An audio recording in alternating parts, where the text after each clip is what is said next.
அஸ்ஸலாமு அலைக்கும்.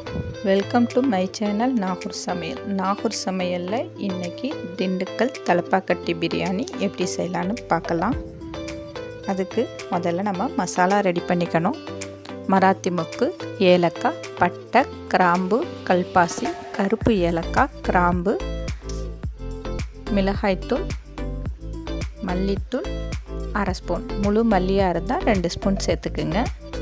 சோம்பு இதெல்லாம் ஒரு சுத்து விட்டு எடுத்த பிறகு சோம்பு 1 ஸ்பூன், சீரகம் 1 ஸ்பூன், மிளகு 1 ஸ்பூன் அதையும் சேர்த்து நல்லா அரைச்சி எடுத்துக்கணும்.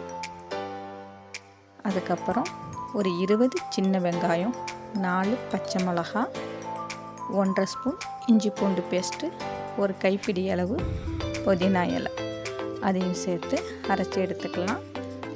நம்ம கறியை வேக வச்சுக்கணும். கறியை குக்கரில் சேர்த்துட்டேன். நான் இன்றைக்கி பீஃபில் தான் செய்ய போகிறேன். தேவையான அளவு உப்பு, நம்ம அரைச்சி எடுத்த அந்த மசாலா பவுடரில் 1 ஸ்பூன் அளவு இப்போ சேர்த்துக்கலாம். ஒரு 1/2 ஸ்பூன் அளவு இஞ்சி பூண்டு பேஸ்ட்டு இதெல்லாம் நல்லா கிளறி விட்டு தேவையான அளவு தண்ணியும் சேர்த்து இந்த கறியை நல்லா வேக வச்சுக்கணும்.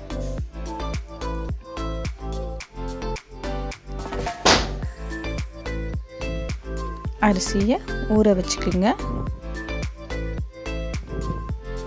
ஊற வச்சுட்டு ஒரு குக்கரில் எண்ணெயும் நெய்யும் சேர்த்து வச்சுருக்கேன். நீல வாக்கில் கட் பண்ண பல்லாரி வெங்காயம், புதினா அதையும் சேர்த்து நல்லா வதக்கி விடுங்க. இப்போ நம்ம அரைச்சி வச்சுருக்கிற அந்த பச்சை மிளகா, வெங்காயம், இஞ்சி பூண்டு, புதினா பேஸ்ட்டு அதை எல்லாத்தையும் சேர்த்து நல்லா வதக்கிங்க. இதோட கலர் நல்லா மாறி வரும், அந்த அளவுக்கு வதக்கிக்கிங்க. இன்றைக்கி நம்ம குக்கரில் தான் செய்ய போகிறோம். அதுக்கப்புறம் நம்ம ரெடி பண்ணி வச்ச அந்த மசாலா பவுடர் அதையும் சேர்த்து நல்லா வதக்கி, நல்லா 1 கப் அளவு கெட்டியான தயிரையும் சேர்த்து நல்லா வதக்குக்குங்க. அதுக்கப்புறம் ஒரு தக்காளி, இந்த பிரியாணிக்கு நம்ம அதிகமாக தக்காளி சேர்க்க மாட்டோம். அந்த தயிருடைய புளிப்பு தான் அதிகமாக இருக்கணும். தக்காளியும் சேர்த்து வதக்கிக்கிட்டு வேக வச்ச அந்த கறி சேர்க்கணும். அதுக்கு முன்னாடி கொஞ்சம் புதினா. இந்த பிரியாணிக்கு ஒவ்வொரு ஸ்டேஜில் நம்ம அந்த புதினா இலையை சேர்த்துக்கிட்டே வரணும். அப்போ தான் இந்த பிரியாணி நல்ல வாசனையாக இருக்கும். புதினாவையும் சேர்த்து வதக்கிட்டு வேக வச்ச கறி அதையும் சேர்த்து அந்த வேக வச்ச கறியில் உள்ள தண்ணியை தனியாக எடுத்து வச்சுக்கோங்க. அதுக்கப்புறம் நம்ம இதில் சேர்க்கணும். அதையும் சேர்த்து இந்த மசாலா கூட இந்த கறியில் நல்லா கோட்டார அளவுக்கு நல்லா மிக்ஸ் பண்ணிவிடுங்க. இந்த ஸ்டேஜில் உப்பு செக் பண்ணிவிட்டு பத்தலைன்னா சேர்த்துக்குங்க. நான் மறுபடியும் கொஞ்சம் உப்பு சேர்த்துருக்கேன், எனக்கு பத்தலை. கறி இப்போ நல்லா சுண்டி வந்துடுச்சு. இதில் அந்த கறி வேக வச்ச தண்ணி அதையும் சேர்த்து நான் இன்றைக்கி 1 கிலோ அளவுக்கு செய்கிறேன்.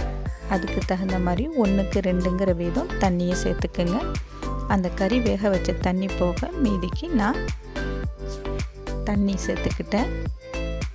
நல்லா கொதி வந்த பிறகு ஊற வச்ச அரிசி அதையும் சேர்த்து நல்லா கிளறி விடுங்க. இப்போவும் கொஞ்சம் நம்ம இதில் புதினா சேர்க்கணும். அப்புறம் லெமன் ஜூஸு, ஒரு லெமனோட ஜூஸை சேர்த்துருக்குறேன். புதினாவையும் சேர்த்து மூடியை போட்டு ஒரு விசில் வச்சு எடுத்தால் நல்லா உதிரியான பிரியாணி ரெடி. இப்போது நம்ம மறுபடியும் நெய் சேர்க்கணும். நெய் சேர்த்து கிளறி விட்டு எடுங்க. அவ்வளவு தான் நல்ல வாசனையான பிரியாணி ரெடி. சாப்பிட்றதுக்கு ரொம்பவே டேஸ்ட்டாக இருந்துச்சு. கண்டிப்பாக நீங்களும் ட்ரை பண்ணி பாருங்கள்.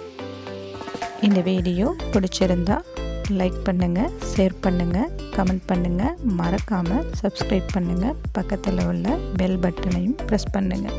தேங்க்யூ.